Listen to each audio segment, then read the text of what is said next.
Hi there, Lindsay here, the Frugal Crafter. It is Sat Chat time. I feel like I need to do the disclaimer. This is Sat Chat, not a tutorial. Who knows what we're going to talk about? I don't know. I'm looking at my list and I'm like, what was I just did these little snippets of random things that floated into my head this week, and it's very incoherent. I was working on some cards today, and as I'm actually filming, usually I do Sat Chat Friday mornings. I'll film it Friday mornings to go up on Saturday mornings, because often Friday afternoons I go out and paint with friends, and so I get that done first thing, or sometimes even Thursday afternoon, or I'll film it before I'm doing another live stream or a live class or whatever. I try to bulk things where I have to be presentable, basically. So it felt very weird to be putting on makeup so late in the day on a Friday when I don't have plans to go anywhere. So it's so bizarre. I just feel like I'm in a weird time warp. But today I was making cards and I was in the room of hoard, and people say, why do you call it the room of hoard? That's such a negative thing. It's like, I say it in jest, and I think most people get the joke of it. It's like, yeah, that's where I keep all my supplies. We all have a room of hoard, right? We all have a closet of hoard, or a fish and tackle box of hoard where we keep all of our supplies. And I like working in there for doing cards because I have a big table. And then I've got all sorts of stuff around. I have like pencils and markers, and I brought in my card making card out there. I brought my the thing with all my ink pads in there. It's easier because I feel like I have more things to hand, and all my stamps are in there. And all my paper is in there, all my pattern paper, all my cardstock is in there, so I don't have to run back and forth like I do when I'm creating in here. Now this room is heated, which in the summer doesn't really matter. Of course, I have a thick sweater on today because it's actually cold and rainy here in Maine today, but we've had beautiful weather this summer. I can't complain, and actually it's probably good because I know I had to make this video this week, and the good days had me lured outside, and I have a really hard time being inside when it's nice out because we have such short summers, and I just want to be outside anytime it's nice out. But this week was a very busy week, and I had to get that done because the products that I used on this, actually, I don't know if you remember, but I did a few years ago, I designed one of the boxes for the Papercraft Society, and it was a lot of fun. I really liked the stuff that I made, but it was only available for that box, and that was it. And I had a lot of people asking me if I would make that box available. It's like, I can't make that box available because I designed it for Papercraft Society. They own those designs for that box, the way the way that works out. And then the same owners of Papercraft Society asked, well, what if we did like an expanded set that kind of went off the inspiration of that box that you did, and then added some other things. And so that's what we did. And so they're going to put them on sale next week. All those products I designed, 15% off with a coupon code, which I will have in that video, but I wanted to have a video going up that first day so that people would know about it. And I'd wanted to do, I think I mentioned it to you, that I had all these Alice in Wonderland tea bags, right? My sister got me a set of Alice in Wonderland tea that came in a tin, and the bags were just the tagless regular bags. But she got a set for the girls they were all individually wrapped tea bags, and the artwork on them was so cute. It was like the old etchings from Alice in Wonderland. And I thought, oh, I'd love to do some cards where I put some of those tea bags in the cards. And that sort of vibe, my vibe, you might not think it to meet me, I don't know, maybe you would, but my style as far as art and card making and things like that is very very feminine, Victorian, steampunky, vintage, pretty steampunk, basically. It's pink steampunk. I don't know. It's just that's kind of the vibe I go towards, the handmade, the sewing themed, Victorian, the, wingback fussy chairs with a cup of tea and a cat nearby. I don't know, I like that sort of vibe. And I wanted to do cards in that vibe. And so I'm like, Lindsay, why are you so blocked on this? So today I worked on these cards, and I think they came out so cute. And I don't know, then again, they also look like every other card I ever make. But so what I did was I made a couple cards, and then I figured out exactly what I wanted to do, set it up so that when I recorded it, there wasn't any dead time. I could kind of I don't know, be a little bit more confident, I guess, and figure out areas where people might get stuck, and then be able to have it like a live craft along, basically.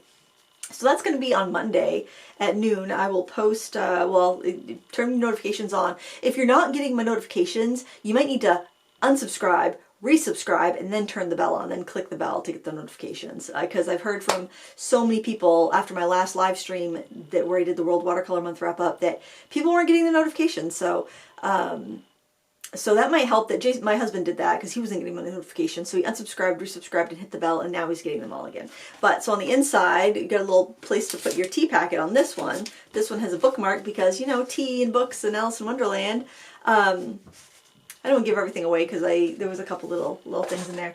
And then on this style, I just put the tea bag right in the front, on the front of the card in the pocket with the little library card pocket, which is one of the dies in the kits. Anyway. Those are cute. I will have them to send off and use. I only ended up making 4 cards. A lot of times when I'm making cards, I'll do a huge batch. But I think that might have been part of the reason why I was so blocked on doing these cards, because it's like, I feel like if I'm going to make cards, because I make such a big mess, that I need, and it takes me so long to design a card, it seems like, for some reason, that I feel like I need to make a huge batch. When I don't really need to make a huge batch. I don't send out that many cards. I should send out more cards. I definitely feel like I'm letting myself down in so many areas of things I should be doing better. But having the expectation that I need to make a huge batch of cards anytime I want to make a card, I think is really, really making it a drag for me. So I'm like, no, you don't need to make a huge batch. You just need to make a couple cards that give you a bunch of ideas of things that you can do and other places people can go with what they already have. And I use packaging from the tea boxes, which is really cool, because sometimes I will buy tea or I'll try different teas because the box is so cute, that the artwork on the box is so cute. And so like, oh, I could repurpose that artwork into a bookmark or into card embellishment or into a collage or something like that. And I like to collage. I like that sort of style of things. And I don't know if you're like this, but if you have like unfinished projects on your shelf, or if you have ideas that you've pulled the supplies for but you haven't made, as long as those ideas sit where you can see them taking up space in your brain, taking up space in your life, it's hard to move on to doing another project you might enjoy more, because you think, I should do that first. That's ready to go. I should do that one first. Even if you're not even interested in doing that project anymore. I was still interested in doing the tea project, but then it's like, well, I don't need to make 50 cards because I have 50 tea bags, because they'll go bad before I ever get to mail them out. So anyway, card making video next week. Maybe I'll have another. I would kind of almost like to do a DIY embellishment book like video, but it's like, well, what am I gonna do with all the embellishments? I have so many embellishments I've made in the past that I haven't used. So I don't know. It's such a weird dichotomy with card making, because it's like, and crafting in general, because it's like you need to have a certain amount of variety to be able to craft with. It's easy to paint with a limited supply because you're almost more creative, but with crafting it's like you almost need to have a bunch of doodads and embellishments and tchotchkes and different things that you can pull from, so you can make more designs, because you're so much more product dependent when you're crafting. But when you're painting, you don't need all that. You know, you need some brushes, you need some paper, you need some paint, and that's about it. You can do an infinite amount of things with that. But with crafting, I feel like you're much more dependent on the supplies you have on hand. You know, you might need some felt, you might need some fabric, and you don't really know, if you don't know what you're going to craft next and you don't live near a store, you kind of need an arsenal at home to pull from, hence the room of hoard. But then that gets overwhelming, so it's a catch-22. I don't know. I don't know where my crafting journey goes after that. But oh yeah, just one of the things that have been spinning in my mind. So while I've been procrastinating on that card making craft, I have had lots of different little snippets of time to work on other things.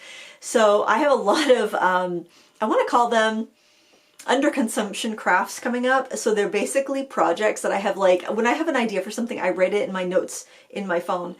And so while I was procrastinating that, I started working on all those little things that I had made notes on in my phone. Oh, I'm going to try that. I meant to try that. Let's do that first, you know? That's what I do. That's how I procrastinate. So it's like, it seems like I don't procrastinate, or I lie to myself and trick myself into thinking I don't procrastinate because I do another project instead of doing the thing that I'm supposed to be doing. You know, I go, well, I meant to do this. I meant to retro bright some palettes, which that came out so good. That's gonna be next week. I think I think I'm going to post that next week as a Frugal Friday. But this is oh gosh, I don't know if I want to give too much away because it's so cool. It came out so cool. I can show you. I can actually show you. Well, then again, I don't know if you would have known the before. You probably don't know the before, so you don't know how cool the after looks, but this was my old Pike palette I've had it for 25 years. I have it secondhand. This thing could be like one of the original ones off them. It was so yellow and gross, and now it is white and beautiful. And this is my Jones palette, which had different duct tape on it and a big sticker on the front. And like this whole border around the sticker was brown. That's how yellowed it was, and I made it white again. And the technique is so fun, and it's actually so easy. Just takes a little time, but yeah, it's hands-off time. Anyway, that came out. I'm so happy with how that came out. But yeah, just doing a bunch of little projects like that, and I really want to do some gel printing. I think it would be fun to have some people over and just like do a huge gel printing day where we just made a bunch of collage fodder and then, I don't know, divvied it up. I don't know. I don't know the logistics of it, but yeah, that would probably be a better fall time thing anyway. It's too bad that I don't have like friends whose spouses are into football, because I feel like it would be like a perfect like social activity if like the football watchers were watching football and the artsy spouses were making gel prints in my basement, because it doesn't get cold down here like in football season. It's usually not until like January, February. I guess that still could be football season, that it starts to get cold down in the room before, so I could actually use that. But I don't know. I was listening to this podcast, and it was it's the Material Girls podcast. I'm loving it. I've been listening to a bunch of episodes.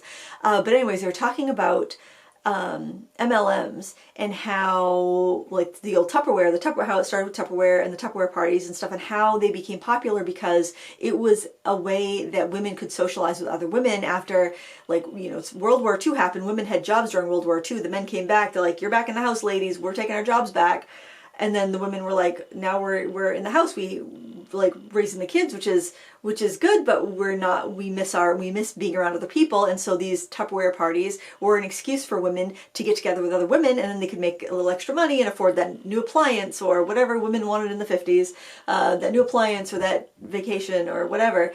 But it was like really a way for women to be able to socialize with other women, and how that really helped them become popular, helped those home parties be popular, and helped build all of those businesses that relied on the cheap labor of women, basically. But I remember when my kids were little, and it was the only time women got together was like Pampered Chef party, 31 party, and it's like, I'd love to hang out with you guys, but I don't want this stuff. I don't want Arbonne. Stampin' Up! Is another. Just someone invited me to a Stampin' Up! Party. I was there and I was buying. But I mean, other than that, it's like, if it was a crafty party, sure, but these other ones, it's like, I don't need a saucepan. I don't need, you know, all of these different gadgets and stuff. It's just clutter. I don't want any of that stuff. But that was like, but if I invited people over to like have a craft night or something, it was hard to get people to come over. I mean, granted, that's kind of a niche hobby, I guess, but it's like, I think people felt obligated to go to the home parties that were like sales parties, because, you know, if you were gonna throw a Pampered Chef party, you'd want people to come to your party, so you'd go to their parties in the thought that you might throw one day and need them to come to your party. So it was kind of like these friendships and parties and get-togethers out of obligation. And I wanted to have get-togethers or go places out of just enjoyment of the people I was spending time with, not a transactional friendship or a transactional relationship. So I was really like out of like sorts when, you know, having kids and your social opportunities are like MLM parties and stuff. So I'm kind of glad that the young women today are getting wise to this, and hopefully are finding better ways to forge friendships in this, you know, dystopian time that we are in sometimes. Oh, that got dark. Speaking of getting dark, I learned this week, and I'm such a believer of if you know better, you do better. And this week I learned that alcohol is a class 1 carcinogen. Ignorance is bliss, friends. And now that I know that little tidbit of information, I don't feel like I can have a cocktail or a glass of wine. And you know, honestly, like Friday night or a weekend, I'm sitting out on the deck, I'm painting, have a glass of wine. Like last Saturday night, or Saturday afternoon, I had my pochade box sitting on my little table on my balcony. I'm sipping a glass of wine. I'm finishing up the painting that I almost got heat stroke doing at the botanical garden last Friday. You know, having a grand old time as you do listening to a podcast or listening to something, you know, so it's like glass of wine, something entertaining for me to listen to, paint. But I guess that enjoyable activity is gone because carcinogen can't do that anymore. You know, it's like, it's in the same category as cigarettes and red meat and cured meat, and which I'm a vegetarian, so I kind of just that doesn't bother me. You know, obviously I don't want people to get cancer from eating those things, but yeah, I feel like I abstain from so much. And you know, putting on the SPF 50 sunblock when I want to, because I do love to be in the sun. I love to be in the sun. Having mole on my leg that I'm kind of like, is that a suspect? I don't know. See, does anyone started that $1 million idea yet? Is this molecancer.com? I mean, because seriously, you'd have customer number one right here. So it's like, why do the things that are so enjoyable, like laying in the sun and drinking a glass of wine, have to kill you? I don't know. And so I'm thinking now, surely, because I've been, you know, and I've heard like, oh, it's bad, alcohol is bad for you, it's purely poison, why does anybody drink in this day and age? And I don't drink a lot. I'm talking like on a heavy week I might have a couple, and I'm not, now the ladies that went to France with me that is not a typical week for me. I just want all the ladies to know that spent a week with me in France, that what happens in France stays in France, and that is not typical, okay? So they're probably like, oh yeah, 1 or 2 a week, yeah, she's totally full of beans. No. Okay. That was not a typical week for those of you that were on the France retreat. By the way, Italy, October 2025, if you want to be the first to know when that retreat is available for sign-ups, just sign up for my Substack newsletter. You know, that will go there first. That's the best way to find out. But anyway, so if you are saving up for the next retreat, it will be in Italy in 2025 in October. And oh my gosh, there's going to be, actually, I was looking through all the paperwork. There will be 10 positions, 10 spots for shared rooms, 6 spots for single rooms. So a few more single rooms than before, which is from the feedback I got from people that wanted to go but didn't. It was because they didn't want to share rooms. But I'm going to tell you, everyone became the best of friends in the last retreat, so it wasn't an issue whatsoever. It was amazing. These women, these beautiful women, are all still chatting every single day in the WhatsApp group that we have. It's so heartwarming to see. It's so heartwarming to see these female friendships that are not bonding over Tupperware party. There's nothing wrong with Tupperware. Nothing wrong with Tupperware, but it's nice. They're coming together over a shared interest and hobby, and it's so wonderful. But anyway, where was I? Oh yeah, so apparently alcohol gives you cancer and a myriad of other problems. So I'm trying to figure out, well, clearly they're talking about if you're drinking like several drinks a day or something like that, and no, just any. It's all bad. It's all bad. World Health Organ. I'm thinking this is on some fringe website. This is on some like actual, you know, sciencey doctor website that's legit. World Health Organization, friends. World Health Organization. So I'm really just kind of bummed out because, you know, I love to go out to dinner with my husband and have a cocktail, or go out to dinner with my college friends and have a cocktail. And, you know, it's enjoyable. Cocktails are pretty to look at. They're so lovely and colorful, and they glossy little cherries on top, and it's a delight for my eyeballs and for my taste buds, and it doesn't taste like poison. So that's just really bumming me out, man, so much. And I'm not even a heavy drinker, like 2 drinks a week, maybe 1 drink a week. But yet that increases your risk, and it won't say how much. I did hear a statistic that consuming any alcohol increases your risk for breast cancer by 34%, and having a glass of wine a day, like 7 beverages a week, increases your risk by 74%. So that's not great. as someone who likes to prevent all illnesses that they have possible control over, obviously we can't prevent anything. We can't prevent everything. We can't prevent everything, but we can prevent some things, and that's just a bummer. And apparently it also, if you're like trying to lift weights and build muscle, it reduces your cell's ability to build muscle because it's got to fight the poison that you're putting in your body. And I've been lifting weights and I hate lifting weights. So I want to get the most like effective like results from the time I'm putting in there, because I don't love doing it, you know? So that's just a bummer. It's such a bummer. But on the weightlifting front, I have to say, so remember last week I reported that I was able to do more weight and it was awesome. I was bench pressing 30 pounds, 15-pound free weights. Oh, and I thought I had been doing 10, but I'd only been doing 8-pound weights, so I wasn't as cool as I thought it was. But anyway, so then at the next workout, I went to pick up the 15s, and I couldn't even lift them. And I was so bummed. I like lost all my gains. But I think it's because I was, I didn't, like, I always do cardio on an empty stomach, like first thing in the morning, and I'm like, I'm just gonna do my weights right now. I'm already sweating gross, might as well. And Jason's like, you didn't eat anything? I'm like, no. Apparently you're supposed to eat something before you do weights, so I have recovered a little bit, rebounded a little bit to getting back to the 15s again. But I was just like, no, come on, I just worked up to this, why? You know, so I was pretty bummed, but then I was fine. That's the story of my life. I was really upset, but then I was okay. But then I was upset, but then I was okay. Like one of those things you have on your desk that you pull the ball back and it hits the other balls and it goes ting, ting, ting, ting. Yeah, it's like, I'm like up, but I'm down. I'm up, I'm down. Oh, I get knocked down, but I get up again. I do, at least. I get up again. So yeah, that's bumming me out. That's just such a bummer. Ignorance is bliss, friends. So, oh, let me look at my list. I don't know, I had things to talk about. Oh, I did this, the tutorial for that is up on my YouTube channel. It's a real-time tutorial, and you can follow along with whatever oil pastels you have. I was, oh, I just think I just stuck my fingers in it too, yeah. I was working on just a review of the new Paul Rubens pastels. They are the Jumbo Haya pastels. So basically the same pastels as the small Haya pastels, but they're big in the most common colors. And I was using them, I'm like, aha, and I was looking at the pigment information, and if you've watched this video, you're probably like, oh my word, stop beating that dead horse, Lindsay, we get it, there's cadmium in the pastels.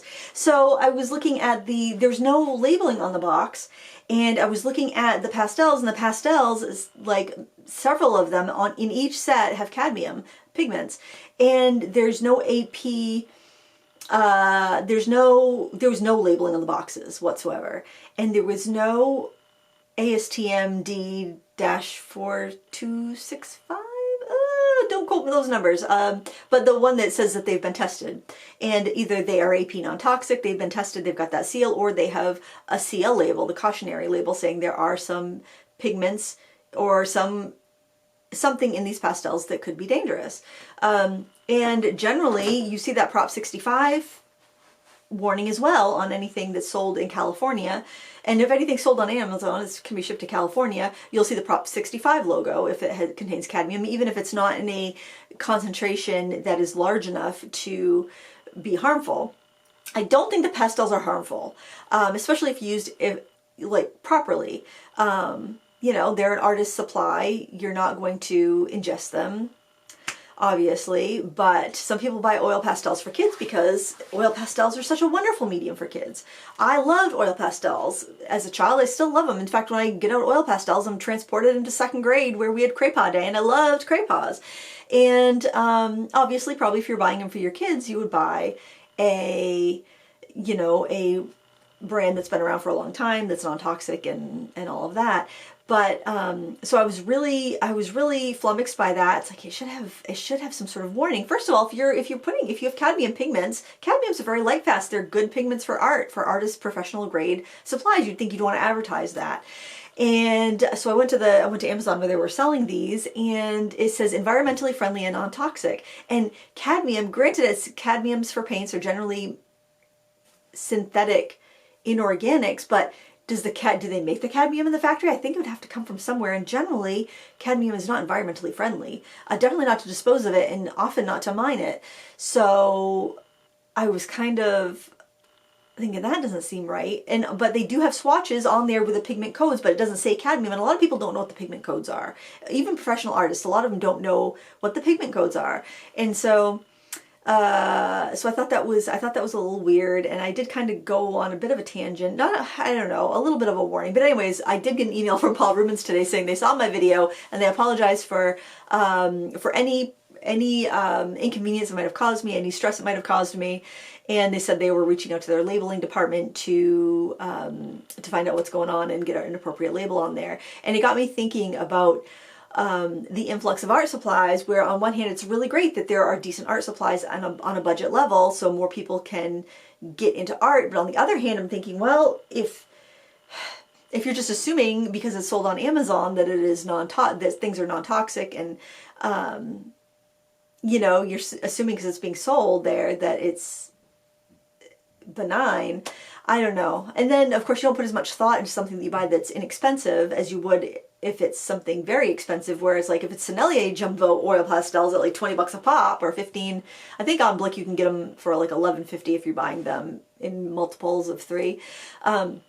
But still, you know, if you're paying $15 for one stick, one pastel, you're gonna really pick and choose and be really thoughtful about what you pick. So you're gonna see what's in them. You can look at the safety data sheet. You can look at you know, the pigment codes. You can look at all the colors, make sure there's something you're actually going to use, and you're gonna get them 1 or 2 or 3 at a time, as opposed to getting a big box and then forget about it, and then you give it to your kids because you're like, I never use these, I'll give them to the kids to use, and then I don't know, there's just this chain of responsibility that I feel is getting broken, especially when you look at like the Temus and the AliExpresses of the world, where you're ordering something and it's coming directly from the manufacturer. There's no intermediary that's making sure it's been labeled properly and it's meeting the standards of a platform.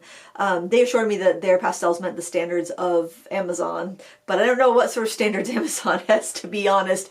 That doesn't instill a lot of reassurance in me. I think that the pastels are safe to use, but then again, I treat every material in my studio as if it's toxic. I don't give it to little kids. If I'm going to donate something, I make sure it's something that's non-toxic if it could potentially end up in the hands of children. So, but I don't know if other people have that same level or even awareness of toxicity in materials. And I know a lot of art teachers, I don't say a lot, I know a few art teachers that taught in the school system and now have, just from that daily exposure to non-toxic products, they can work with only a very few things. They can't even teach anymore because of the products that will surround them.